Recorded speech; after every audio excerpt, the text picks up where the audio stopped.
Director of Investment Management with Bridge Advisors. Welcome to our Cup of Joe for August 2025. Yeah, there's a saying in investing that pops up a lot, and that saying is it's not timing the market, but time in the market that matters. And given all the policy uncertainty and market volatility that we've experienced here in 2025, I thought it would be a good time to highlight this saying and the value it provides to us as investors. So I would guess that most financial advisors love this saying because it boils down to a very basic level, three concurrent notions: that timing the stock market is hard, nay, impossible to do; that staying invested through volatility is a winning strategy in the long term; and third, focusing on the longer term rather than the shorter term, keeping your eye on the prize.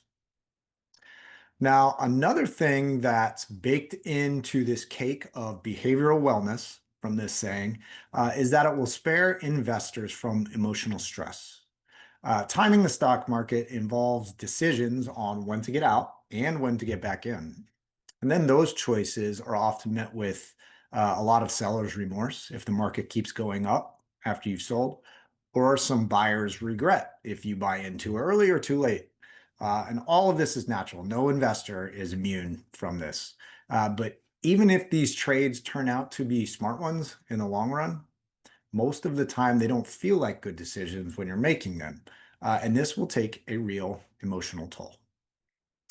But don't take my word for it. If you need some empirical justification, here's a little bit of data on how your returns would be affected if you were on the sidelines for only a few of the market's best positive days.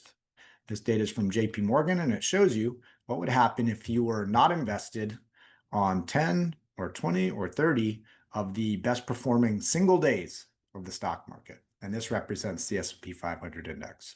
Now, the rub here is that big up days historically happen in close proximity to big down days, as you see this illustration from Vanguard. So saying that another way, missing the best up days is usually an unintended consequence of trying to miss the big down days. So it's a very hard double-edged sword in practice. So if you've chosen to take some money off the table to miss the volatility, chances are that you won't benefit as much from the subsequent rallies, and you'll likely buy back in at higher levels, not lower levels. Now, the last point is that the market is generally rising most of the time, more than it's declining.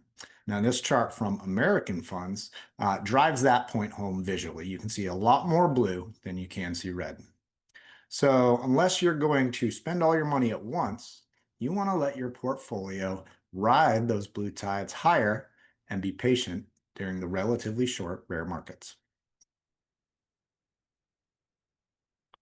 And one final suggestion I'll offer is that when you feel like you want to time the market, you're compelled to take some sort of action, hit the rebalance button.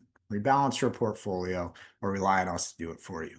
Take the gains that you've accumulated in equities and rotate them over to bonds, or vice versa if you're in the midst of a downturn.